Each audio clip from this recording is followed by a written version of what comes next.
Hey everyone, it's Mike Andes, and today I'm actually going to be showing you kind of behind the scenes of a video that I made for employees of Augusta Nation. So this is for employees that mow grass, all the way to office workers, to owners. And this is really just about personal finance. And some of this is going to seem really basic, but a couple things I want my goals and objectives of this video is. Number one, hopefully inspire you to start talking to your employees about personal finances, them getting ahead in their career, and just trying to build them up instead of just thinking about your own business. I truly believe in the long term, that's going to help you. If that's, if you really want to make more money, I actually think in the long term, this will have more committed employees and people that are on your team. But I also believe that doing this will create a culture that people want to come work for you, and you'll attract better talent. And so this is a long video. I wasn't necessarily planning to share this publicly. It's not made for the public viewers. So some of the stuff in here is really specific for Augusta, for employees of Augusta Lawn Care. Obviously, if you want to share this with your employees, this is probably really good information for them to hear. But hopefully at least inspire you to do a meeting like this of your own for your team and for your staff. So without any further delay, a little bit behind the scenes, there's one part I did cut at the beginning because I did a tour of the command center so that all of Augusta Nation, all the frontline team members could actually see all the staff and the different offices and things like that. So I cut that part out, jumped right into the meat about personal finance, investing, looking at retirement, career prospects, getting ahead. Hope it's helpful. Enjoy. Hello, Augusta Nation. My name is Mike Andes, and today we're going to talk about personal finances. And this is usually not something I've done in the past, and that is actually make videos for the frontline team members. And most of you have never talked to me, maybe watched the videos and things, but as part of Augusta Nation, I really do care about everyone and their personal finances. And I want to kind of make a video today really just for frontline employees, not necessarily the owners of the businesses. And so that you can get ahead in life, you can make more money. And the reason I think this is important, if people want to make money a taboo subject or not talk about it, I think it's pretty unwise. I feel like right now we're going to a recession. I've been talking about it for the past 8 months or so, and we're kind of starting to see the economy really start to break apart, lots of layoffs and things like that. So I think it's more important than ever to be educated financially, know what's going on, know how to save, know how to invest, know how to cut expenses, and build your wealth. And so whether you are pushing a lawnmower right now, whether you're in the office, whether you're just getting started and doing some landscaping jobs, I think having this type of education is invaluable. And whether or not you stay with Augusta is really irrelevant in my mind. It's a matter of getting ahead to the next stage of your career. And if that's staying with Augusta, great, that's awesome. But at this point, this video today, I really have no intention of trying to convince you of that. It's a matter of you personally making the right decisions for your own personal success and financial freedom. And so I wanted to talk about the things that I wish I would have known in my first job when it comes to money and when it comes to getting ahead and becoming rich, which if you think that's a bad thing, hopefully this will kind of change your mind. My goal ultimately as the founder of Augusta Lawn Care is to make as many millionaires as possible as the franchisees of Augusta Lawn Care. But I'm also very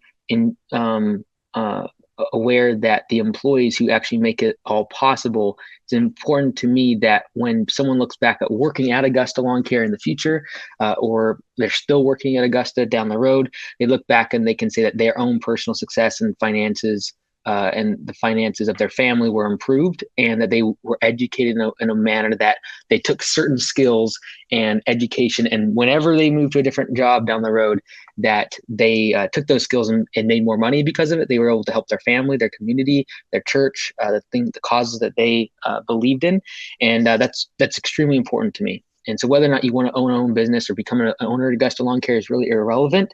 And so, like I said, I'm going to try to make this video today, hopefully in under an hour. And like I said, share what I wish I would have got in my very first job, because my family didn't talk about money. Money was a taboo subject.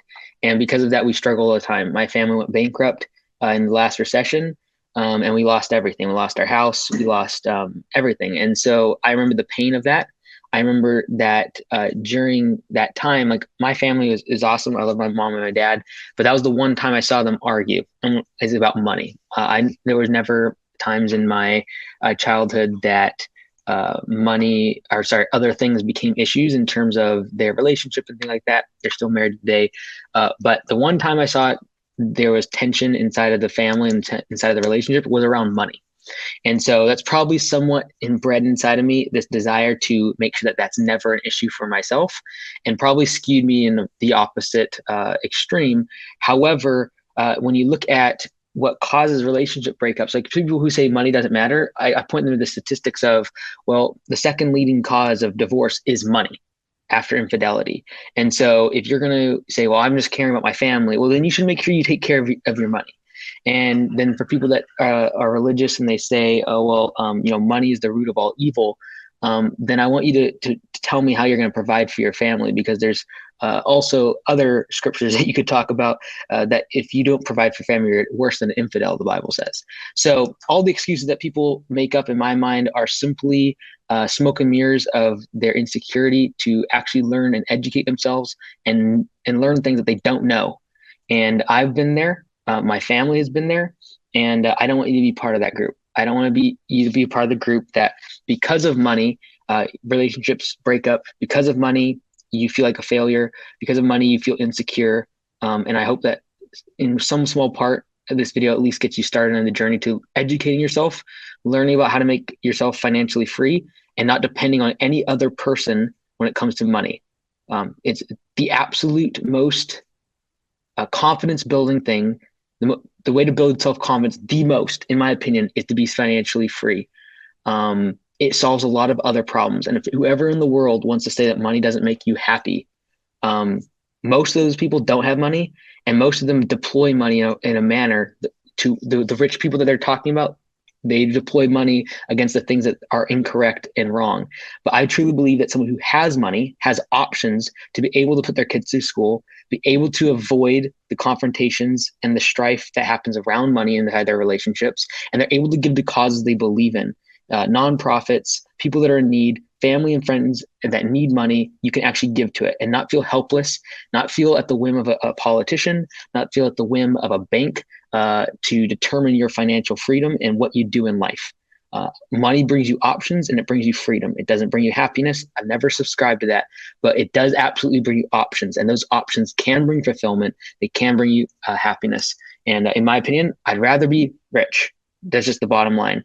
And I've been poor and I've been rich, and I like being rich more. And so I truly believe that for everyone watching this, working hard, getting ahead in life, spending the next 10, 15, 20 years getting to that place is worth it. And that when you get there, you're not going to spend money the way that people talk about in newspapers or in tabloids about people that spend their money incorrectly and they go do stupid stuff with it and do stuff that's illegal or whatever. I don't feel like most of the people watching this video are going to do that. You're going to be hardworking people that want to be able to get ahead in life, and most of that money is going to go back into your family, your community, creating more jobs, and at least providing for your family and getting your kids ahead and making sure that they're set for life. And so that's why I make videos like this, and I'm pretty passionate about that. So my story, for those of you who don't know, like I said, my family was never wealthy. My dad's a minister. He has been for a long, long time. And so we moved around a whole lot when I was younger. We moved like 22 times when I was still in the house. I think my parents have moved like 28 or 29 times in their marriage. And that was because of my dad's work. And so we'd travel from different churches and different states, and we were all over the place. Kind of settled down in Washington State. When I was 11 years old, we started mowing grass with my brother. It was called Andy's Lawn Care, just my last name. And we saved up for college because we kind of looked at college as our way out of this whole financial issue.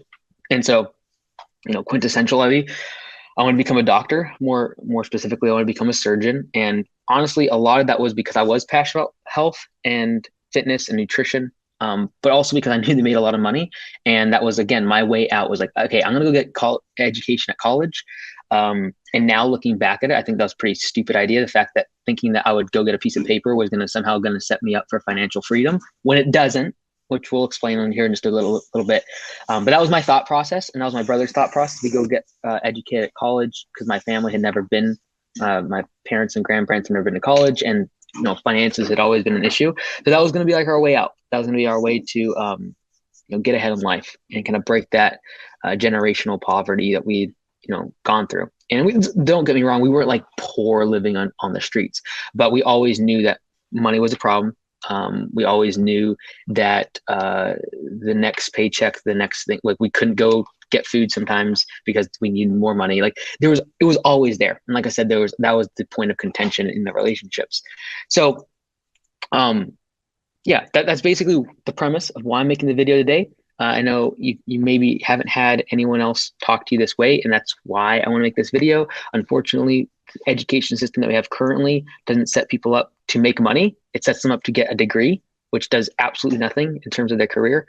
And so hopefully, again, these are the things that I wish I would have known and been taught in my first job. So whether you're just getting started or maybe you're 40 or 50 and you still don't know some of the things we're going to talk about today, I hope it helps you just get to the next stage, at least make you curious, start learning more, get some books about finances, budgeting. All these things are super important, super valuable. And I hope this brings, whets your appetite a little bit. So I'm just going to go through bullet points. I literally have a whole bunch of notes that I wrote down on the weekend, and I just want to go over them. So it's not like the most organized, but it's just my thoughts to you as they came to me in my brain. So the first thing is, I want to explain what the difference between an appreciating asset is and a depreciating asset. You're like, okay, here I check out. We're 10 minutes in. It's way too much. Don't worry. All right. So an appreciating asset goes up in value. Okay. And when you're trying to build wealth, you want to try to invest as much as you possibly can in assets that go up in value. Now, there's other assets that you can buy, but they're depreciating. And every single asset you have is either every single thing that you buy is either depreciating, going down in value, or it's appreciating and going up in value. And you want to build long-term wealth, you want to invest as much of your income into things that go up in value. All right. Now, over the long term, they go up in value because sometimes things go down. Real estate goes up and down, stocks go up and down. But in general, if you look at the past 10 decades, real estate, stocks, they typically go up in value. Now, I can guarantee you, if you buy a sandwich at Subway today and you pay $8, that in 2 weeks, the value of that sandwich will be zero. It'll probably be negative because it'll smell bad, it'll be rotten, no one will want it. So everything that you buy, clothing, right? You can buy some great clothes, but I can guarantee you in 10 years, once they're ripped up, faded, they're going to be worth less. So over the course of those 10 years, that asset, the thing that you purchase, goes down in value. Therefore, it is a depreciating asset. Every single purchase, your car, you buy a car 10 years from now, unless it's a collector's item, has some sort of antique value, which is a very small percentage of vehicles. For the vast majority of us, though, when you buy a car 10 years from now, it will be worth less. Therefore, is it a depreciating asset? Now, what's an appreciating asset? The things that go up in value over time on average. When you look at the stock market, when you look at real estate, these are things that on average go up in value. Now, I'm not talking about like get rich fast things. If you're thinking about NFTs or cryptocurrencies and the next meme stock or meme token, that's not what I'm talking about. There is no track record over the course of decades to prove that it is an appreciating asset. It is strictly gambling, and therefore it is a depreciating asset. It goes down in value on average. All right. So I want to explain that first. Depreciating asset, appreciating asset.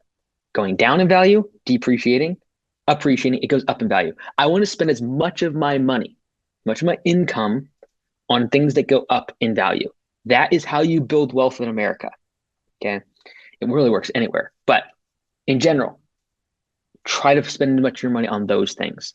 This is why I'm a big fan of people buying a house, because it forces you to spend money on something that goes up in value instead of spending on rent, which guess what? If I spend $800 this month on rent, it's a depreciating asset. It's a depreciating. I have 1 month that over the course of that 1 month, I lose $800 because the depreciation of the $800 lasts exactly 31 days or however long that month is. So that is a form of depreciation. I'm buying the asset of 1 month's living, but it goes down in value.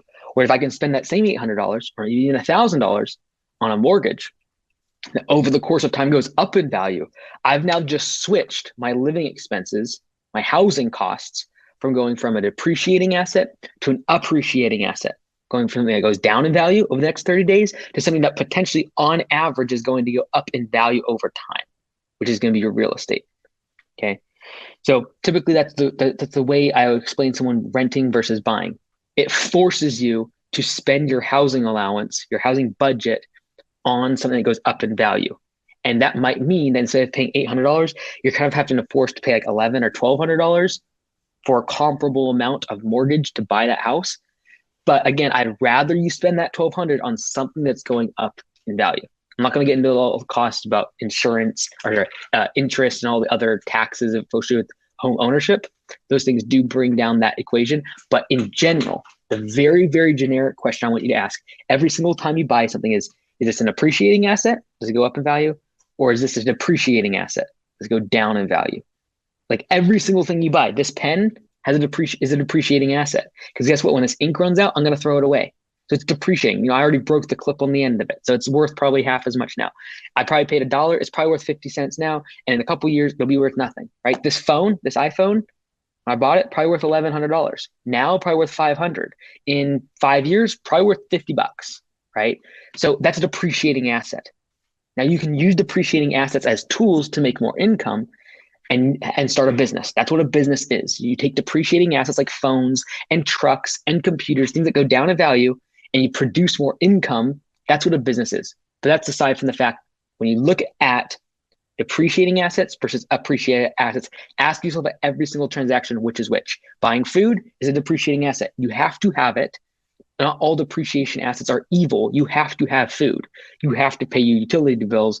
But at the end of the day, they have a very short span at which they very quickly de-escalate and very quickly depreciate and go down in value. Okay. All right. In that same token, I want you to know that you are your greatest asset. You say, well, that's a very nice, warm, fuzzy feeling. No, from a number standpoint, when you look at your income that you're going to produce over your lifetime, you are your greatest asset. You will go up in value, whether it be from raises, the skills that you have. And so investing in yourself as an asset is the number one thing you should be doing. And some people are going to say, already have turned me off because like, I don't have money to invest. I'm not going to become rich. You've already triggered me and I'm out. If you stayed this far, realize that you are your greatest asset and you are going to have the highest ROI, return on investment, of any asset class you'll ever buy. Because if you can improve your skills and make more income because of those skills, you'll be able to outperform any other real estate deal or crypto deal or whatever investment you want to get involved in.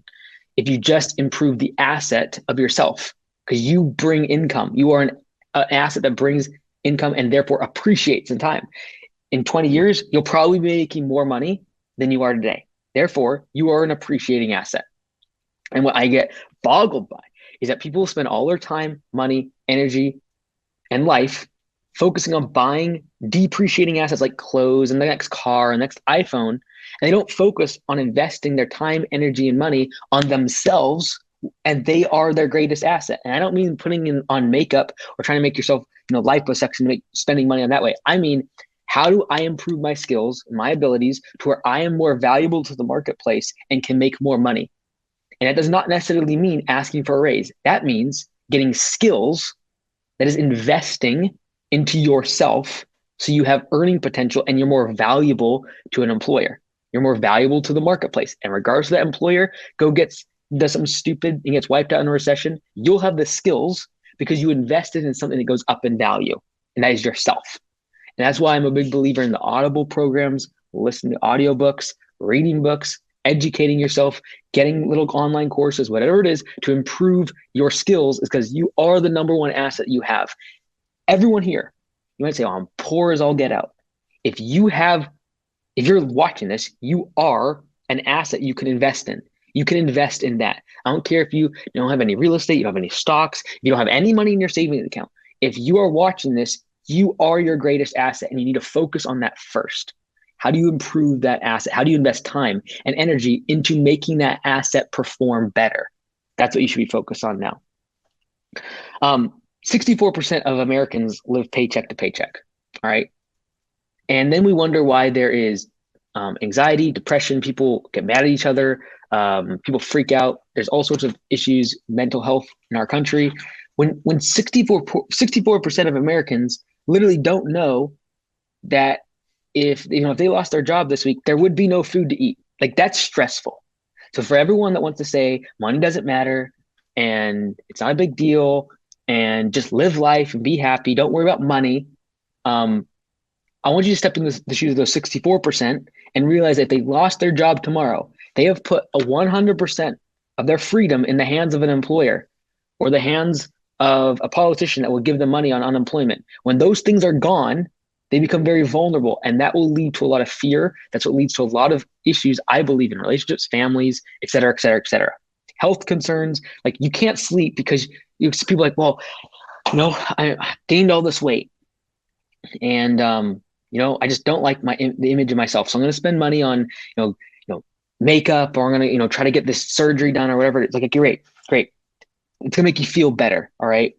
But that's a short-term cover for what the actual root problem is, because you're not sleeping at night. That's why you're getting overweight. And the reason you're not sleeping at night is because you're worried about your paycheck. It's not going to cover your expenses this month.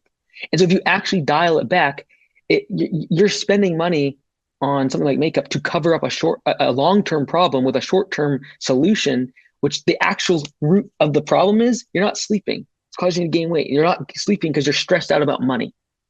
And so when we talk about these things, I'm going to sprinkle these things throughout the way I think about this, why it's so important, because it's very easy just to be like, oh, forget depreciation, appreciation, like assets. Like, I don't want to think about it. It's so difficult and hard. No, what's harder is living in a constant state of fear about money when it's actually not very complicated.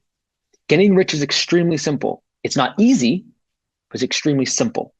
You don't need to be a mathematician. And I'm going to show you today the math behind actually building real good wealth in a regular job, making 15, 20 bucks an hour, how to do that. It is simple, but it is not easy. You will make sacrifices in order to make that simplicity of building wealth happen. Okay. Let's keep going. A couple other stats I wanted to share. The average American has a negative net worth.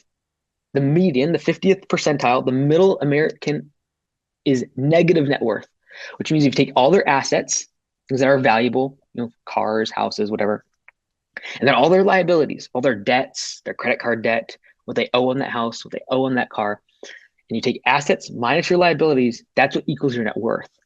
The average American has a negative net worth. So if you're talking to me right now, you're like, man, I don't have any debt, but I literally have $200 in the bank. You're literally ahead of more than 50% of Americans when it comes to wealth and creating that wealth for your family. So don't beat yourself up if you don't have a lot of money saved up. If you can just stay out of debt, you're ahead of most Americans. All right. Another stat I want you to realize: if you earned minimum wage for the rest of your life, for the entire career, let's say you're 20 years old and you're going to work till you're 65, 70 years old. If you made minimum wage without any raises for the rest of your career, you would make over $1 million. Over $1 million in revenue, in income over the next several decades of working at minimum wage without any price increases, without any wage increases, right? And if you look over the course of time, minimum wage has been increased every few years. So that's going to probably happen. But even if it didn't, even if you just literally took minimum wage right now and it's worked for the next 40, 50 years, you'd become a millionaire in terms of the amount of revenue, the amount of income you would have. And so the average American over the course of their career is going to make $3 million in income. The average American over the course of their career is going to make $3 million. Now, how that person spends that money is going to determine whether or not they're wealthy when they're 60, 70, 80 years old. And if you think that you only need to save enough money to retire at 65 or 70, you should probably wake up to the fact that we're going to live longer because of medicine. We're going to live longer because of advances in the medical field. And so you're probably going to live to 90 or 100. So the fact that you're going to only plan for 10, 15, 20 years of retirement without making income is pretty faulty.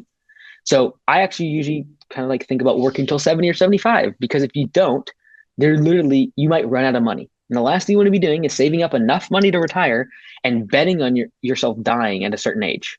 You want to make sure that you have enough money set aside in retirement to where you're able to live on that in perpetuity based upon the returns coming in from your investments, right? That's a longer topic we'll talk about maybe another time.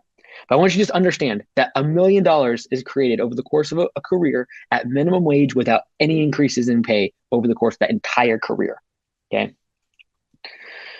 So there's kind of 5 different steps that I look at that I would encourage someone Again, entry level, you just got started making 10, 15, $20 an hour. This is what I'd recommend. First step is plan. Do the math. We're going to do it today. We're going to do the math on becoming rich. We're going to do the math on getting wealthy. Okay. And then make a plan around it. So the step number one is plan. You've got to actually do the math for yourself. How much money am I going to make? How much money do I need to make? When am I going to retire?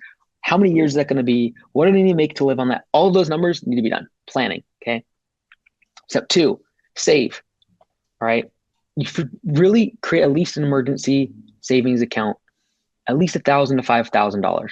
This is going to be for unforeseen costs like a flat tire, your car breaks down, you do lose your job, something happens at your house, whatever it might be. You need an emergency fund, because the last thing you want to do is go into debt on credit cards at 18, 20% interest on an expense that, as much as we want to say it's unforeseen, guess what? Unforeseen expenses happen all the time. So we should just plan on having them, right? We should just plan on our car breaking down. We should just plan on, the daycare, realizing that they want to double prices on your kids, whatever it might be. You got to plan for these. These are going to happen. So have $1,000 to $5,000 set aside. That's like the step two, right? Step one is plan. Next, you got to create some sort of safety net, especially if you have family and kids and dependents. That number is going to need to be higher because you don't want them to go hungry. Stay up bottom line. Like, we're just talking, real life here. Step three is you got to increase your earning potential. All right. This goes back to investing in yourself, investing in your skills. You've got to make more money. Right now, unfortunately, people will jump to step number three without step number one and two. And so what they'll do is they'll focus on getting rich quickly, getting much money quickly, because they forgot to make a plan and then save. And so they start trying to focus on making more money, when that is like the third step. After creating a plan, after saving money, cutting out expenses, that's all step two. Cutting out expenses, getting down to being very frugal. Step three is then focusing on increasing your earning potential, making more money. And we're going to talk today a little bit about how to get a promotion, how to get a raise, and how to make more money at your current job or finding another job. Step four is pay off bad debt. That's going to be things like credit cards, student loans, anything that accrues interest at a really high rate, especially credit cards. Like, that's the worst thing. You're literally paying 18, 20% per year. Knock those out. You got to pay that off. That's step four. Now realize a lot of people will say pay your debt off first. It's literally step four. I want you to increase your earning potential before you even start paying off your debt. Because if you can do number three and increase your earning potential and double how much you're able to make every year, because the skills that you've invested in yourself, you'll be able to pay off that debt much, much, much faster. All right. So instead of taking 30 years to pay off your student loan debt, why not focus on getting a higher paying job, increasing your skill set, getting a side hustle, doing something. So if you increase number three, your earning potential, you'll knock out debt way faster, right? Step four is pay off the debt. Now, I don't mean your mortgage on your house. That's long-term. It's low interest rate. In my opinion, anything less than 5%, 6% interest is okay. If it's long-term, it's fixed debt, like a mortgage on a house, don't worry about paying that off. But if it's variable interest rate, goes up and down based upon the economy, that's the stuff you got to pay off right away. That's going to be your credit card. It's going to be your student loans, potentially could be your car, whatever type of debt that is high interest, you want to pay that off. Step number five is investing. Okay. Again, people jump to number five, they start investing in Robinhood or whatever like this, when they literally have not done the first four steps. So do these in sequence, in my opinion. Step number five is investing. And really what I want to talk about investing, when I talk about that, it is investing in appreciating assets, putting your money, your income, instead of into a savings account, which is better than spending it. But instead of doing that, it's putting in something that actually earns you money, investing and getting a return on that money. Okay. Now, when I talk about investing, I'm going to mostly talk about today a passive form of investing, and that is index funds. Now, don't be scared by that. Okay. Index funds are not complicated, but I'm not going to talk today about other ways to invest your money, which is like you could invest money in real estate, you could buy a house, you could rent out one of the rooms in your house and a form of investment. You could spend money on a business and start a side hustle. That's all forms of investment.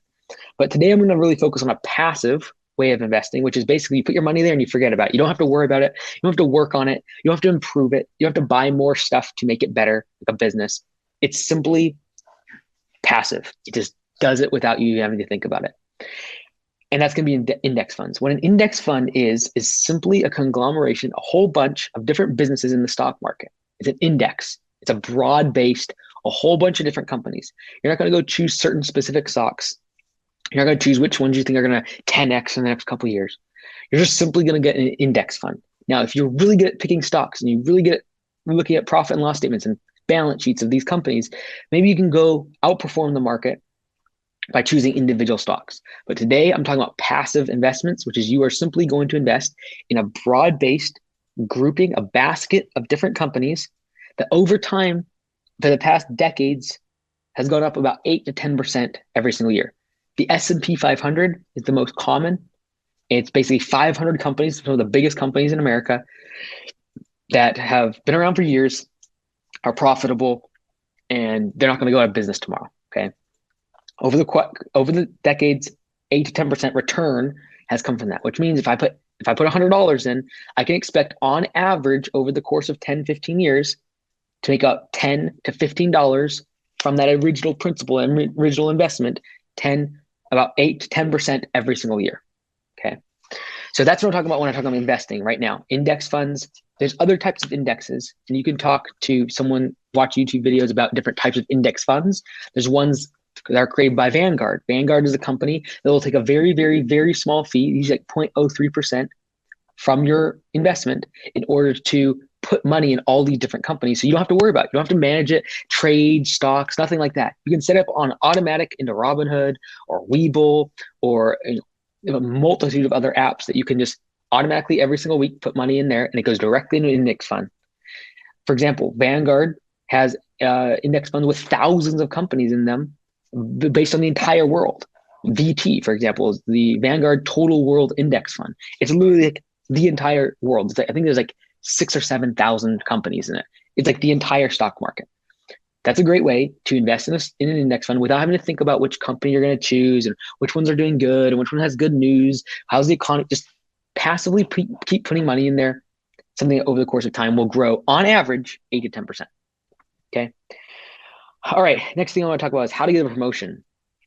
I made a video on this on YouTube. I'll try to link in the bottom in the description, a little more detail. But at the end of the day, to get a promotion and make more money, you want to become where you are investing in yourself and you're getting more skills. You want to get up to the point where you have leverage against your employer in order to be able to have you produce more value than what they pay you.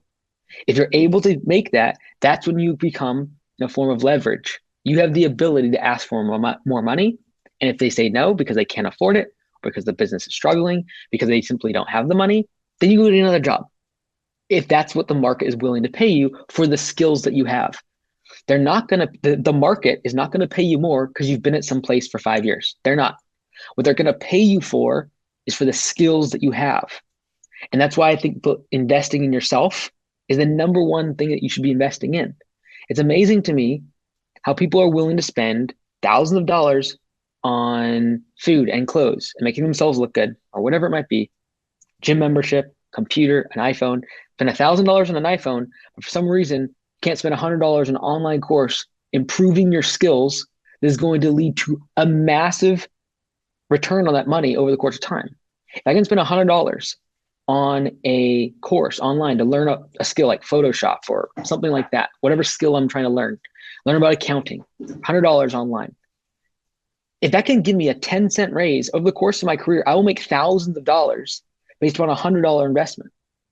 So investing in yourself and getting those skills is the number one way to build wealth because you are your number one asset. And when you do that, you're building value in that asset. An employer will have to pay you more if they want to keep you because your market rate, what you're worth to the market, becomes more and more and more. Now, if you get ahead of yourself and you expect too much money because you think the value of what you're worth is so much greater, you might end up losing your job if you just like, I'm going to leave. Well, you might leave and realize that the market rate for what you're doing is not actually what you think it is. And so the number one way to make more money at the current place that you're working without having to go find another job or leave or whatever it is simply to make sure that the employer has to depend on you to get things done. You do not just want to be another cog in the machine. You want to show up early. You want to be able to do things that provide value in excess of what you're paid. The stupidest thing that will keep you poor is saying that is not my job.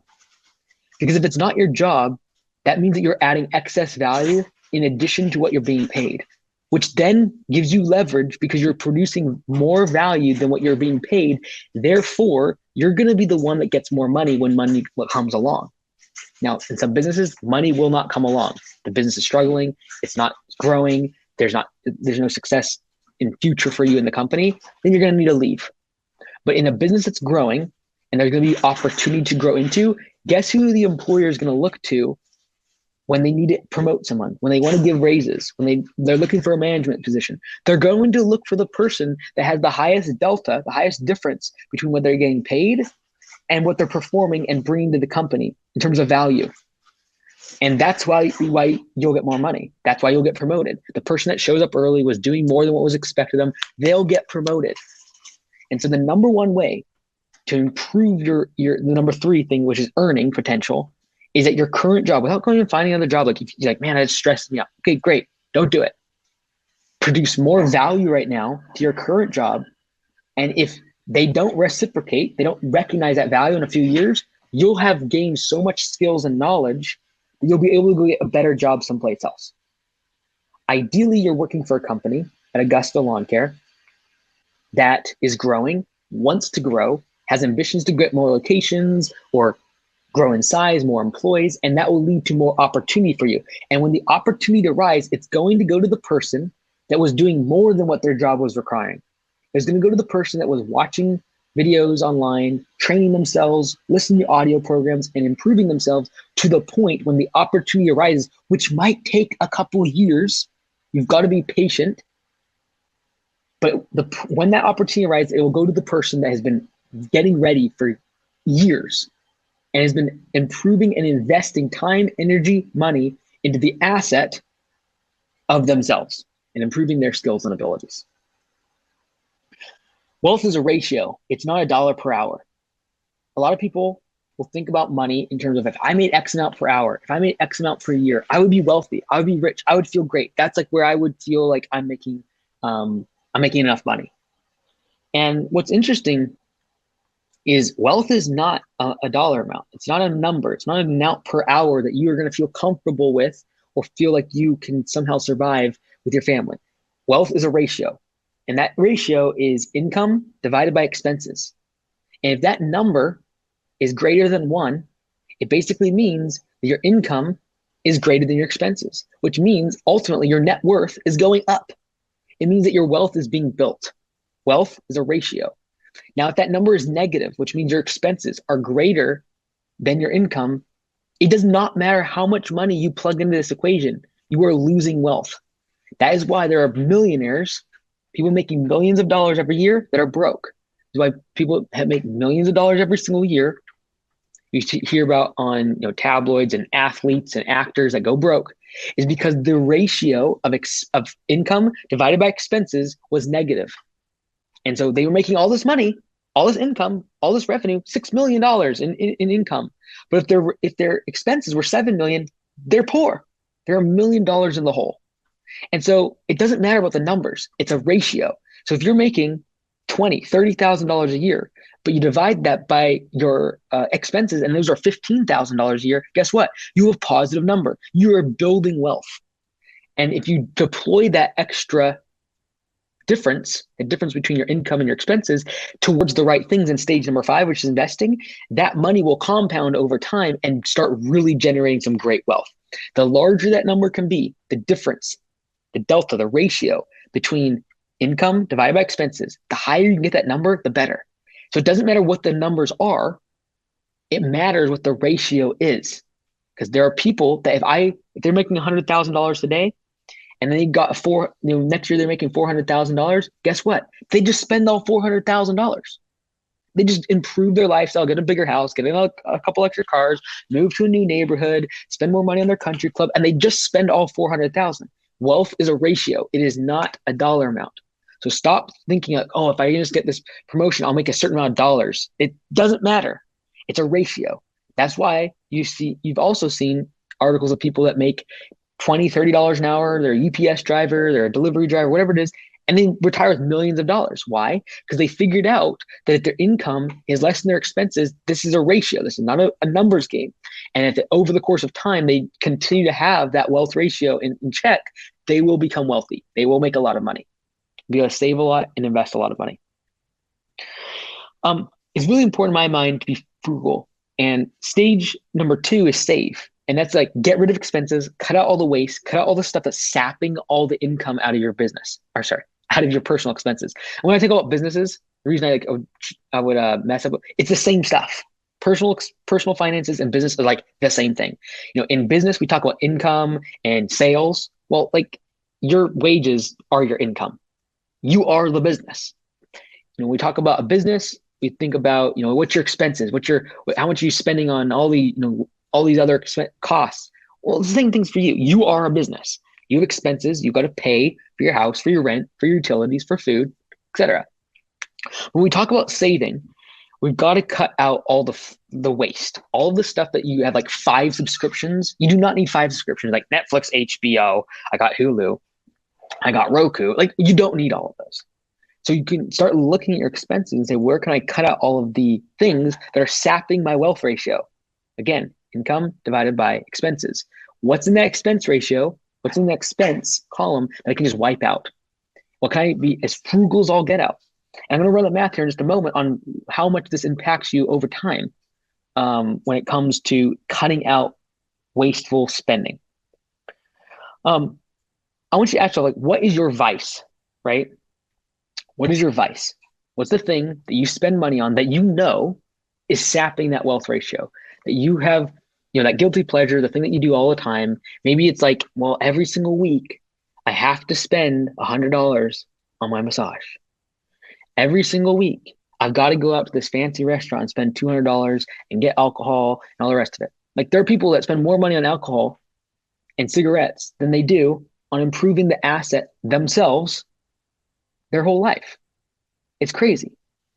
And so when we start looking at your expenses, you start looking at your income, what is your guilty pleasure? What's the thing that you do? Because like, hey, like that's just my vice. Like I spend over, I spend way too much on Amazon. I spend way too much on buying clothes. Whatever it is, you got to figure out what that is. Because that is probably the thing that's literally holding you back from getting ahead in life financially. It's usually 1 or 2 things in someone's personal budget that I can look at and say, that's the thing. Eating out. Some people literally spend thousands of dollars eating out every month. It's like, look, if you just spent that money and put it towards savings or investing, you'd literally become a millionaire. But people can't disassociate the short term from the long term. So in the short term, like, well, it's only $50. Like it's only $50 to go out and grab a meal and get some drinks and things like that this evening. Yeah, you're right. But if you do that over the course of 5 times in a week, and then you do that 30 times over the course of a month and 300 times over the course of a year, you start doing the math. And that was stage 1, is you've got to do the math on your finances. So we're going to do some of the math in just a few minutes. Before we talk about that, some people say, well, it's about quality of life because I enjoy spending money on alcohol, or I enjoy buying clothes on Amazon. That's something I love to do. And so in our culture, we've somehow made it fine that if our vice is improving our quality of life, quote unquote, that it's okay to spend money, like treat yourself, just treat yourself. But you got to realize that the quality of life that you're trying to aspire to is probably a Band-Aid for the insecurities that are being caused by you not having the money and the reason you don't have the money is because you're spending on the vice. So I'm going out to eat, like, oh, I love going out to eat and just kind of getting wasted on the weekend. I like going to the club, whatever it is. You're going to drop a couple $100 every single weekend. And the reason you do that is like, well, it makes me feel better. Well, the reason it makes you feel better is because you left a job that you hate, you worked all weekend on.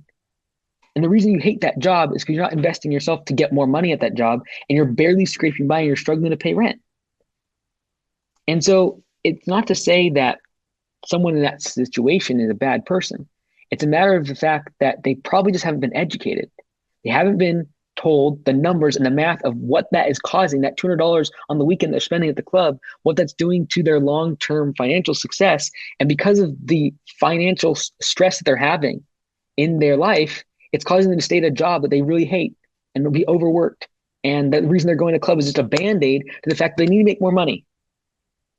If you don't think money solves any problems, there's one. Let's go ahead and move on. I want to talk a little bit about one last thing, frugality, in the same vein of cutting out things that you don't need. Nick Reed was one of the employees that worked at our local Bellingham shop for a couple of years. He joined, he was 19 years old, just mowing lawns. He had previously been a ski lifty at a ski lodge locally, and where they just do the ski chair, or what's it called, the chair lifts. He was operating those and doing ski instructors and things like that. And he came with 19 years old. He started off making $18 an hour as our base pay. We have P for P, pay for performance, obviously. So he would make more. But what he determined is he started listening to audible programs and learn about money and business and how to create wealth and all those different things we talked about. He started investing in himself. And that changed his mindset about money and what he could do. And he didn't come from a family money, his family that had money, or his family had been broken, and he'd come on his own a lot. And so what he ended up doing is for 2 years, he stayed and lived in his van. And he would come early onto the shop and dry out his clothes during the day, and he'd cook in his van. And he lived in his van for 2 years. Why? Because he was trying to cut out every single possible expense so he could save money. And 2 years later, he became a franchisee or an owner at Augusta Lawn Care.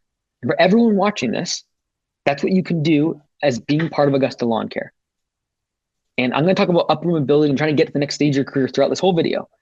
And we've built that into Augusta Lawn Care. And that is, if you get the skills, if you invest in yourself enough, if you come to work every single day and create that discrepancy between value and what you're actually getting paid, there is upward mobility. There is an option to actually get ahead, whether that becoming a manager, an estimator, a project manager, or potentially like Nick did, become an owner and actually own his own business. So now fast forward a couple more years, because everyone's able to do that. That's called the 3F program, franchise fee forgiveness. So you're able to get started. There's no initial fee, which is usually $20,000 to join as an owner. You get all the training necessary to start your own business, and you don't have to pay that just by working at any location of Augusta Lawn Care for 2 years. So that's what he did. He lived in his van for 2 years, worked his brains out, put every single penny aside. And I don't think he'd mind me saying he had about $40,000 or $50,000 saved up after 2 years of just living on absolutely as little as he possibly can. He wouldn't spend money on anything. He wouldn't even want to spend money on washing his clothes. Like, the guy was over the top. Now, if you have family, if you have dependents, you're not going to be able to do that. You're not going to be able to live in a van. You're not going to be able to cut, save 90, 80, 90% of your income to be able to go towards some future endeavor investing, right? That's ultimately what it is. You invested in a business, right? And so the bottom line, though, is someone like Nick sacrificed in the short term for what he wanted in the long term. And if you're listening to this, you're like, man, I don't have any money, and I just don't believe I can ever become wealthy. And maybe being rich or making money has never been something you talked about. Your family never talked about it. You think it's unobtainable. I want you to realize that it's not so much what you're going to add, how much more money you're going to make. Everyone gets fixated on that. It's how much you can cut out of frivolous spending, unnecessary spending, and improve that ratio of income versus expenses. If you do that, you create enough discrepancy there, you'll build wealth. You can absolutely do it. It's just going to take time, and you're not going to do it overnight. Anyone that tells you that you can make money really fast is trying to sell you something. Money over time, spent in the right places and invested in the right appreciating asset, will over the course of decades make you wealthy. Anyone that says it's going to be done a year or 2 or 3 is trying to sell you something. Okay. So let's run the math, right? We've already been almost 50 minutes. I'm sorry. Let's jump into, let me share this screen. We're going to do a retirement calculator. You can find all sorts of these. This one's from Dave Ramsey. Let's run some math. Okay. First one is, let's just run kind of the, how much money do you need to retire? What can we do here? Okay. So let's just say right now you're 20 years old. Okay. And you say, I'm going to, I plan to work till I'm like 75. Okay. Let's just say 75, because, you're probably going to live till you're 95. You don't want to spend 30, 40 years in retirement. That's just boring. You're going to do something. So let's just say 75 is when you're going to retire. Okay. How much do you currently have investments? Let's just say you're at 0 right now. Like, you have no money. You don't have a 401k or IRA. Like, that stuff is just absolute gibberish in Japanese to you. Great. You're at 0. How much will you contribute monthly? All right. Let's just say that we're going to put 400 in here, which is $100 per week. Okay. That's the goal. Now, if you're on P for P, this is what my recommendation would be. If you're out in the field working right now and you make P for P, which everyone at Augusta Lawn Care should be on P for P. If you're not, talk to your owner and give them a spanking and tell them to talk to me. But if you're on P4P, this is what I would recommend doing if you're trying to build wealth. Try to make sure that your base pay per hour is something you can live on. Make sure your budget, make sure expenses are covered by that pay. If you're making $15 an hour and you work 40 hours a week, that's $600 per week that you need to get your budget down to live off of that hourly wage. And what I would recommend is take all of your performance dollars, all your P4P that's above base pay, and try to invest that. Okay. So now you can work the math backwards and be like, well, if I'm going to invest $100 a week, that means I need to earn $700 on P4P. You can run all this math backwards, right back to how many lawns I need to mow today. You can run the math backwards. And so let's just say you invest $100 per week. That's $400 per month. Let's add this back in here. Okay, $400 per month. And we're going to invest in an index fund. The S&P 500, it says 10 to 12%. Let's just do 10%. All right, so 10% return on an index fund over the course of your working years. Let's run the math here. Check this out. If someone watching this video right now is 20 years old and you're going to work for the next 55 years, which is old, you know what? Let's get soft. Let's do 65. All right, we're going to retire at 65. Check this out. If I'm 20 right now, I'm planning to retire at the age of 65. I have zero money right now. My net worth is absolutely nothing. But I'm able to contribute $100 per week, just $400 per month, and I get 10% return over the course of time because I invest in an index fund. When I retire at 65, I'm going to have $4.2 million. $4.2 million by investing $100 a week, and hopefully that was just out of P4P, right? So if you can think about P4P as, can I make enough on base pay? Or actually take that back. Can I take what I earn on base pay and make sure that my budget fits that amount? Because this is the problem. Everyone talks about making more money, but you know what happens? When people get raises, you know what they do, right? They go buy another car. They increase their standard of living. And by doing that, they make that ratio never go up for them. Because as their income goes up, they just move their expenses up. They move to a better neighborhood, put their kids in nicer schools, get some nicer clothes, go out to eat an extra time a week. And if you do that, you're simply moving up your expense ratio according to your income. And that's why people make more and more money and just keep spending more and more money. And they'll never become wealthy. That's why making more money is not the solution to becoming wealthy. It's spending less money so that ratio becomes greater and greater. Income divided by expenses. All right. $4.2 million if you just invested $100 per week. This is incredible. Again, this is not flashy. Spending $100 per week after a year, you're going to have a whopping $5,000. And you're going to feel like this is such a waste of time. I could spend that $5,000 on my car. I could get a nicer apartment. Like, this is $5,000. No, this is over the course of 45 years. Patience is required to build wealth. Money is has an incredible compounding effect if you invest in the right places. And again, we're assuming here that we're investing in an index fund that does 10% of annual return. Okay. If you manipulate these numbers, like maybe it's a skinny, the stock market does horrible. Well, you're still walking with $2.1 million, right? Maybe it crushes it, does 12%. Look at that, $8.5 million generated over the course of a career by investing $100 per week. It's incredible. Okay, now, this is the part I really want to dig into. So let's just take this out. Let's say that you're like, hey, I am going to, right now I'm thinking about buying something. I'm thinking about buying some wheels on my truck and getting a lift kit on it, right?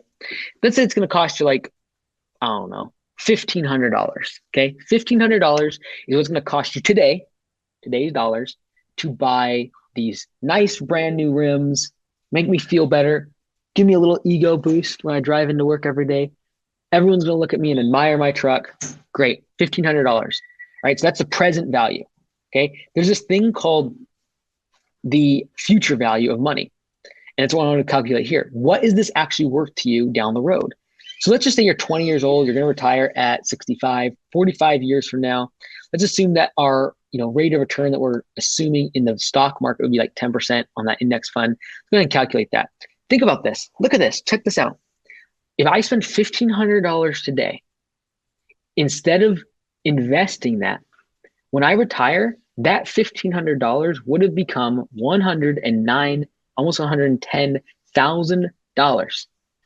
So when you start thinking about it like this, you start looking at every single dollar you spend a day as not a dollar for this or $10 for a sub sandwich or that $1,500 for the tires and the lift kit. That $1,500 literally is $110,000 if you would have just invested that instead of spending it.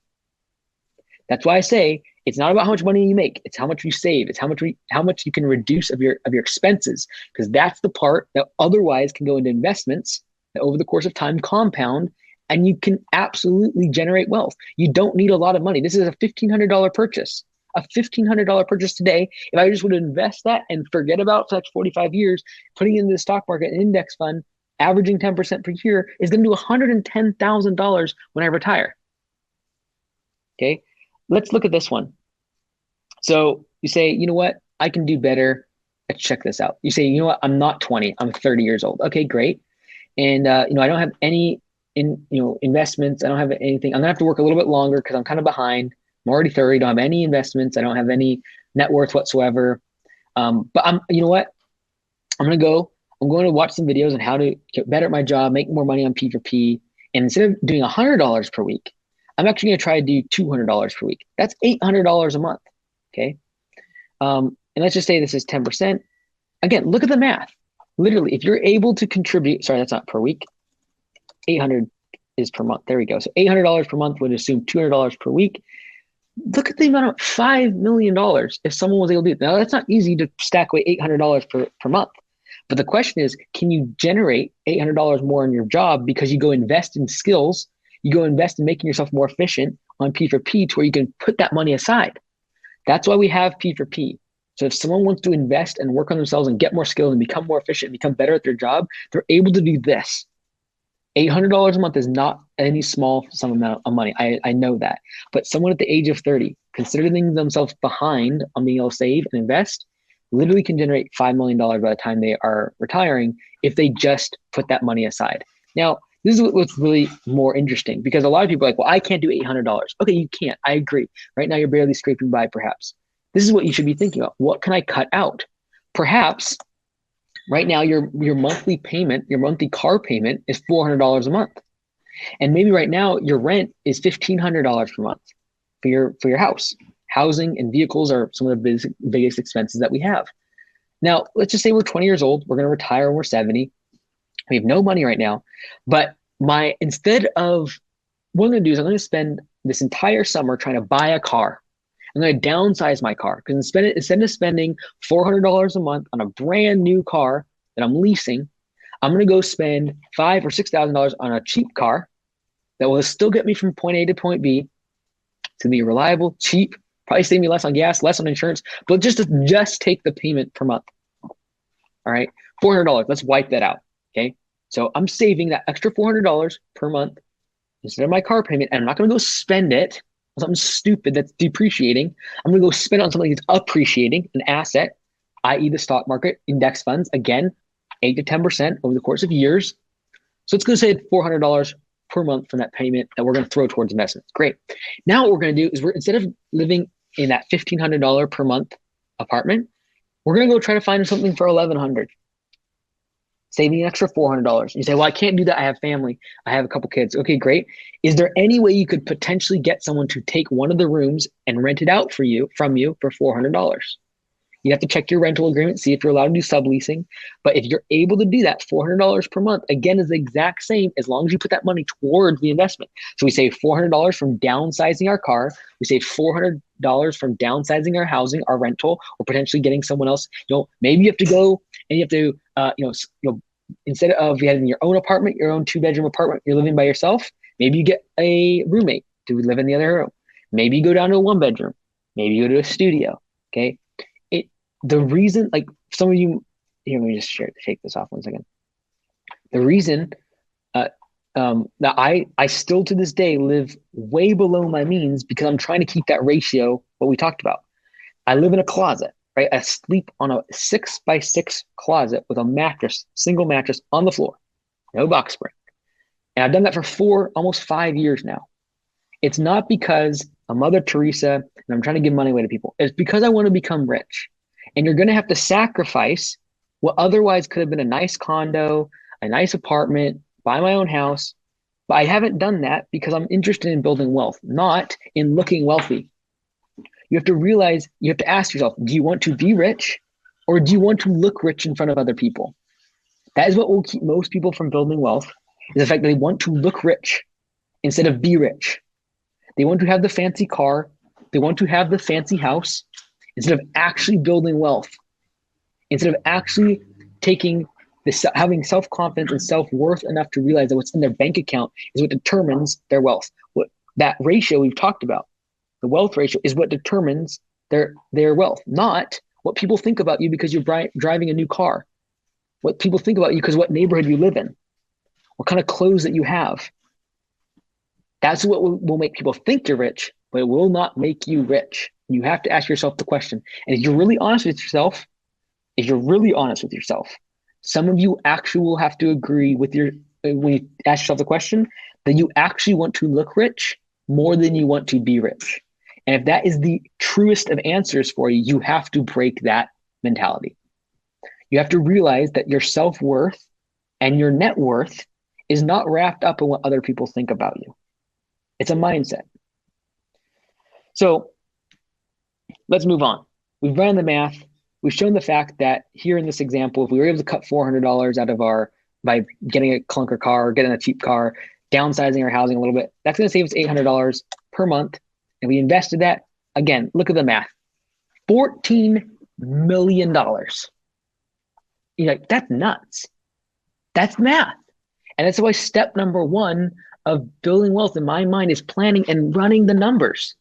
And you might say, well, like, look, I'm older, like I'm 45 and I don't have that time for it to compound. Okay, let's run the numbers.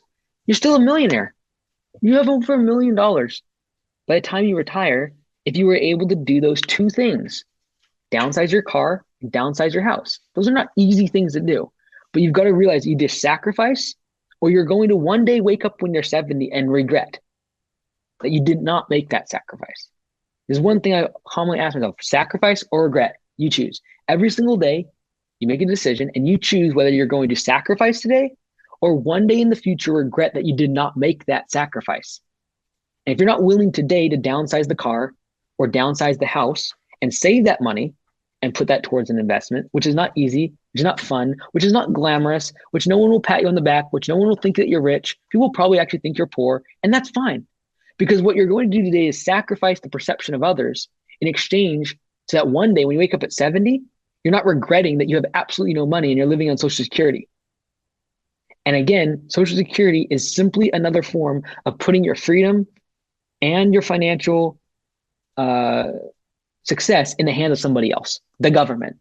And guess what? Social Security is a broke system. It probably won't be around for the lifespan of most of us. Like, it's broke. It's completely wrecked financially. So why would I depend on Social Security to be the thing that when I'm 70 years old, I get a Social Security check from the government that's completely bankrupt, right? Let's move on because I'm just on page 1 and we still have a whole nother page to go. Okay, let's see here. I've already talked about this a little bit, but you've got to stick with a company that has upward mobility. If that's not Augusta, you need to leave. Okay, if you're working for Augusta Lawn Care right now and your owner is not trying to grow, doesn't give you opportunity to learn, doesn't show you open book management, doesn't have the ambition to start a second location where you could potentially become a manager or learn more about the business, you should leave. You should go someplace else. Ideally and hopefully, by being part of Augusta Nation, you at least have the ambition to be able to get ahead. Sorry, not the ambition, the opportunity to be able to get ahead by becoming an owner. But ideally, you have steps prior to that in the form of maybe becoming a manager, having an Audible program that you can gain those skills. Like in our local shop, we have over 400 books over the course of years that we've purchased, the Audible programs, literally thousands of hours worth of audio about finances, management, leadership. These are all skills that you can have literally for free that your owner paid for so you can improve your skill set and invest in the asset that is the most valuable, and that is you. Take advantage of that. If they're not giving you those opportunities, if there's not opportunity because the business hasn't grown for the past 5 years and there's no one getting promoted, you should leave. Now, if the business is doubling every single year in size and someone wants to start a second location for Augusta Lawn Care, they're starting to figure out real estate investing and they're trying to grow their own wealth, that's someone you can learn from. That's someone you should stay with. You should not go get another job for 50 cents or $1 more per hour. You should stick with that company. You say, well, there's a big discrepancy between what I'm worth and what I'm getting paid. So you're going to go jump on some other company that's willing to pay you more money in the short term, but have absolutely no ladder of upward mobility. You have to ask yourself, what is the cost of that extra paycheck? Because a lot of companies, as they get large and bloated and there's no opportunity to grow, the only way to attract talent is pay more money. You do not want to be in that company if the top of that ladder is not as high as you want to earn. If you want to make more than $50,000 a year, don't go jump on a job that's only going to top out at 45 because right now you're making 35. Stay at the $35 job, $35,000 per year job. If you look at the upward mobility inside that company and realize you can get to 100,000. That type of short-term thinking is what leads people to constantly live paycheck to paycheck. It's that short-term thinking that is going to keep someone constantly raising their cost of living as they make more money. So I'd recommend focus on the vehicle you're in, the business you're working, the job that you have, not so much how fast you're going. Okay, so I'm running as fast as I possibly can. I'm on a bike, okay? I'm on a bike. I'm going as fast as I can. Let's say 20 miles an hour, right? A Ferrari is right next to me. It's going 8 miles an hour. Should I get out of the Ferrari and jump on the bike and be like, oh, well, it's going faster. I'm going to make sure I get on the bicycle. It's going 20 miles an hour versus my 8. No, I'm going to stay in the vehicle that has the potential to go 200 miles per hour. Same thing when it comes to your job. Think about how fast this vehicle can go and how fast it can get me there and the potential speed that it can get to. That might mean that you're going to wait a few extra years and actually make less than what you could have by getting out of the Ferrari and making a few dollars per hour more on a different vehicle, a different business, a different job, but it isn't going to have the potential for any upward mobility in your career. All right? Stay in the Ferrari. And if you're not in a Ferrari, get out of this get off the bike. Regardless of what job you're in right now, if you're on the bike and you're just pedaling as fast as you can, like, I got to keep making more money in this job. Like, you're on a bike. The business is never going to grow. You're never going to have any opportunity to expand your income potential. You never have any chance to learn new skills, challenge yourself. You're not having managers that are telling you how you can improve. You need to leave that job. And you go find a Ferrari and that might mean taking a pay cut. But that bicycle going 20 miles an hour, like, hey, I'm going to go in this Ferrari that's idling next to me at 5 miles per hour. Like, you're actually taking a short-term setback for the opportunity that Ferrari can all of a sudden take off. And now you're in that vehicle, right? So don't get caught up in the short-term, like, oh, I'm going to work here for 6 months and work here for a year and then work here for 2 months. I'm just going to constantly go for another quarter here, another 50 cents here, another 50 cents here. Realize the vehicle you're in is more important than the speed at which you're traveling. All right, let's move along. My laptop is dying, so it must mean I'm just taking way too long. I'm going to plug it in, and then we're going to talk about last couple things, and we'll wrap it up. Okay, kind of back to what I had talked about before, and that is about many people actually, they don't want to be rich. They want to be perceived as rich because they want their friends, family, parents, siblings, coworkers to think more of them, and they somehow think that the social status gained by being quote unquote rich and having money is going to get them what they want in life. And so ultimately, I think that most buying decisions are actually not because it's in the best interest of our finances, not because it's best for our family, not because it's best for our community, but it's based upon what other people think of us. And if you actually realize that most of your life is spent working, and if you don't enjoy your job, that's fine. I'm not really into doing things because I enjoy them. You got to earn a living. You got to provide for your family, make food, be able to buy food. Whether or not you like your job doesn't really matter. But the bottom line is, let's just say you don't like your job and it's a pain in the neck every single day you have to go to work. Why would I want to work 40, 50, 60 hours a week doing something I do not like to do only in order to afford things that I cannot afford, to buy things that I cannot afford, in order to impress people that I don't really care about? That is the coworkers that I go to work with. That is my boss that I don't really like. That is the in-laws that I really could care less about and hate to see their face. But I'm going to make sure that when I pull up to the family gathering, I am in the Mercedes instead of the Toyota. Like, it's an incredible thought process if you actually peel it back in terms of most of our buying decisions are actually based upon what other people will think about that buying decision instead of what's actually best for us in our personal finances, in our future, in our success. Buying that Gucci purse, like, what's that for? Is it because you need to carry your wallet in a $1,000 purse? Or is it because of the perception of other people when they see that Gucci purse, what they're going to label you as? And if you can disassociate your buying decisions from what other people will think about you, you'll immediately be able to improve that wealth equation because you'll immediately start to take away expenses that you're making right now simply because of what other people think.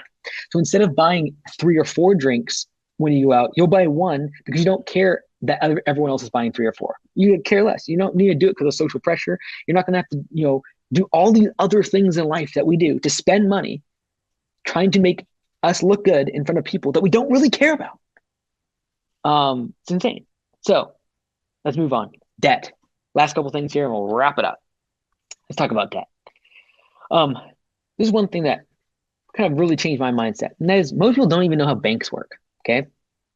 And I did not mean that to be derogatory. I didn't know how a bank worked for a very long time. It's like, how does it work that they build all these massive buildings of beautiful banks and tellers, and I give them my money and I take it back and I didn't even give them any money. It was free to bank there.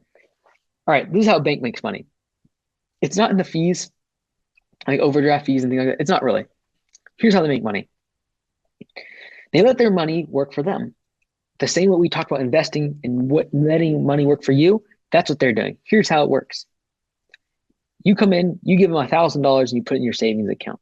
And they're going to give you a whopping 0.05% in interest for keeping your money there.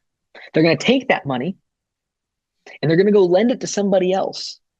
And they're going to charge that person between 5 and 20% interest to give them your money that you gave them for 0.05%. That's how they make money. And what they're going to do is they're going to sell someone a credit card. They're going to sell someone an auto loan. They're going to sell someone a real estate loan. And those loans are going to get somewhere between 5 and 20% return on the money every single year. And they're going to give you 0.05%. That's how debt works. That's how banks make money. And one of the biggest, craziest things is student debt. Like, think about this for just a second. I know a lot of people have student debt. Think about this for just a moment, okay? Think how crazy this is. We're going to allow an 18-year-old that is not legally allowed to drink. We're not going to let them drink alcohol. God forbid, let them do that. But we are going to allow them to take hundreds of thousands of dollars of uncollateralized loans. Uncollateralized means they have no assets. They have absolutely no income, no house. They have nothing. But we're going to give them hundreds of thousands of dollars in debt. Oh, and by the way, even if they declare bankruptcy down the road, that debt will still follow them. Like, how stupid this is that we're training young people that it is more risky to do something like drinking, which is obviously risky if you drink and drive or whatever, but it's more risky to do that than to go hundreds of thousands of dollars worth of debt and spend the next couple decades of your life paying that off without any education about what debt is, without any indication of, oh, if you would have spent that money and invested it or spent all the interest that you're going to spend over the next 20 years paying that off and would have invested it, and taking into account the fact that getting that piece of paper no longer really leads to a guaranteed job. When if they would have spent that 4 years just working on themselves, like we've talked about, investing in their own self, their own asset, and improving their skill set online, books, audible programs, all the rest of it, they'd probably have made a lot more money doing it that way. Finding the vehicle. They would have spent 4 years finding the right company, the right vehicle to get in. I guarantee you within 20 years that they would otherwise have been spending on just paying off their student loans, they'd be years down the road, right? When we go back to our Ferrari versus bicycle example, unfortunately, a lot of times going the college route is the bicycle. It's like in the short term, everyone, it looks good, I'm going faster, let's go. But they fail to realize that they just invest in the right vehicle, start investing in themselves, gaining more skills, and actually start putting money aside, investing it. In the long run, they make a lot more. Anyways, all that aside, I wanted to just talk, though, about how the banks work. Because when we talk about investing, and letting your money work for you. That's essentially what banks are doing. And so you got to ask yourself, do you either want to be the one that money is working for you, investing in the S&P 500, 8 to 10% year over year for decades, or do you want to be the person funding the bank's growth and letting your money work for them?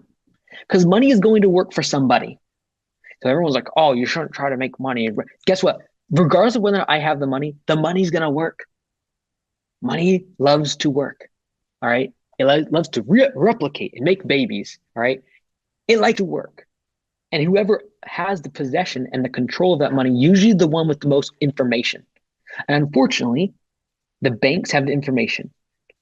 They know that if they can just put money aside and lend out debt to other people, they'll make a lot more money in the long term because they get that 8 to 10% return instead of the person that is the investor, the person that's actually putting the money into the bank that's making 0.05%. I really, just kind of as a wrap up here, I really think doing the hard, boring work to make change is important. It is not glamorous to do anything we've talked about today. Downsizing your car, downsizing your house, cutting out frivolous expenses, things that you love, things that make you feel better in the short term. Those are not fun. Those are not easy. But doing the hard, boring work for years on end is what leads to generating wealth. If it was easy, everyone would do it. If it was easy to downsize and stack away $100 per week out of your paycheck into something as boring as the S&P 500, everyone would do it. And that's why most people will retire with no money and live on Social Security and they won't be able to travel. They won't be able to give back to their grandkids. They won't be able to create a legacy for themselves or be able to help their community. They won't be able to do that. And that's what I want for you. So like, when we talk about the Audible program, when we talk about things inside of Augusta we are trying to create for upward mobility, I encourage you to take advantage of that. If your owner is trying to do open book management, they're not doing that for their own health. They're trying to show you skills. They're trying to show you investments into yourself, you, the asset, that can grow and expand over time. That's going to improve the value to you in the market, of you to the market. You have to realize that it's almost really, really twisted for an owner to do open book management and teach their employees about the numbers, because we're actually giving numbers. We're giving the information required for you to make more money. And that potentially might mean you leaving. So when they're doing that, they're not doing it for their own health. They're not doing it because they want to make more money. It's because we're trying to get you to the next stage of your career. And hey, hopefully that's inside of the company. Hopefully you're able to become a manager, an estimator, etc. Maybe use the 3F program, become an owner. That'd be great. But if that's not the case where you're working, you need to go get another job. You need to go find a different vehicle. And I encourage you, while you're here, use the Audible program. Like if you buy books yourself, those $10, $15 you're going to spend on Audible program for 8, 10 hours, learning from some of the best minds in the world is absolutely invaluable. $50 for an online course, learning a new skill, something that makes you more valuable to the company. That's going to set you apart. That's going to be the thing that sets you up for the promotion next year when so-and-so calls out sick. Like that's what's going to happen. And two, remember, when it comes to open book management or profit sharing or P4P, your owner, your manager, they might not have all the answers, right? I'm making this as the founder of Augusta, but your owners, they're learning too. Some of the stuff I talked about today for the owners is going to be new information. They're still trying to build their own career, their own wealth, trying to figure things out themselves. So they don't expect them to know everything, but realize that we're all in this journey together, trying to advance, educate, learn, and grow. The day you stop learning is the day you start dying. Whether it be in business, whether it be in your physical body, whether it be in your life. And the last thing we want to do at Augusta Lawn here in Augusta Nation is to stop learning. It starts with myself, all the way down to someone who just started yesterday mowing grass. I, every single day, am trying to learn and grow and become better. I expect that from the people that work here at Command Center, the tour that I just showed you. I expect the owners of Augusta Nation to do the same. And I expect every single employee to have the desire and the hunger to get ahead. That alone, that type of culture is the thing that will make the company great. And by making the company great, I do not mean it makes more money or anything like that. It's a matter of what we produce in the form of people Does it get them the head? Because we all know jobs that are dead end or that you just feel sapped out. The job takes from you. We've got to focus on how do we create a culture where when people come, they feel like something was added to them, not just a paycheck, but skills and information and education that's going to set them up for success down the road. Money follows attention. Wrap it up here. Money follows attention. The reason we're talking about this, the reason I'm I want to spend this time to get you guys this video. Money follows attention. And for most of us, we have our attention on the wrong stuff, right? We spend so much of our time scrolling through Facebook, Instagram, TikTok, what's going on in the sports or the news or politics. And guess what? Money follows attention. So if you're watching every single movie show, guess what? You're going to spend money on HBO and Netflix and a new, nicer TV and a better audio system, etc. Money follows attention. And if you focus your attention on your personal finances and your budget and step one, which is planning, if you actually focus and you are attentive to it, money will follow. Money follows attention. If you look through every single fashion magazine, guess what? If I saw that behavior, your attention is on it, that's where money will go. You will spend more money on clothes and on all the accessories and all the rest of it. So if you're going to start to actually start wanting to change your wealth trajectory, wanting to change how much money you make, you're going to have to put your attention on it. And that might mean you don't enjoy talking about money. You don't enjoy making a budget. You don't enjoy running these calculators and running the math that we did today. But money will follow that attention, okay? Last thing, no one is coming to save you, all right? Don't get in this mindset, unfortunately, somewhat born out of 2020 when the government swooped in and gave us all a bunch of money to stay home, that someone else is going to come save you. Guess what? A politician, a president is not going to come save you and make you financially independent. All the promises about being middle class and union work and all the rest of it is a bunch of garbage. Do not put your financial security and the finances of your family and your future in the hands of any other person. That includes your boss. Because if you're getting overpaid right now for a job that you don't actually have the skills for, you are putting your financial future in the hands of another person. And that is your boss. Because if they fire you, now you're going to have to take a pay cut. So you know what you should be doing? Take ownership of your pay. Take ownership of your salary. Take ownership of what you're able to produce by improving your skills. Because the thing that politician cannot take away from you is the skills that you have, is the knowledge that you have, is the information that you have, is the education from an Audible program, from an accounting course, from a course you took online about Photoshop. Those are the things that no one can take away from you. This type of education about finances and how banks work and how debt works, and no one can take that away from you. And I think that's the type of thing we should be focused on. You've got to figure this out. One of those things, whether you like it or not, you got to figure it out. And don't rely on a politician or a family member or a boss, someone else to dictate where you go financially. It's what leads to a lot of poverty, what leads to a lot of broken promises, broken families, people that are unhappy, discouraged, feel like victim mentality because they're always depending on someone else. It means that their entire future is wrapped up in the decision-making of someone else. A politician that looks at them correctly, changes their tax rate, gives them a stimulus. Like, don't do that. Maybe you do get some money. Maybe you get a stimulus check, whatever it is. Great. But don't wrap up all of your emotions in someone else's determination of whether or not you're going to be successful or make more money. Take ownership of your finances, put attention on your finances, and money will follow. So hope that was helpful. Talk to your owners at Augusta Nation. They can help you more. And I appreciate all of you. Appreciate all your hard work. And I make videos like this because I do care. I want you to get ahead. Thanks so much. And maybe one day I'll like another one. If you like this, talk to your owner. They'll talk to me. And maybe I'll do one of these every year or two or 6 months or something like that. So anyways, take care, guys.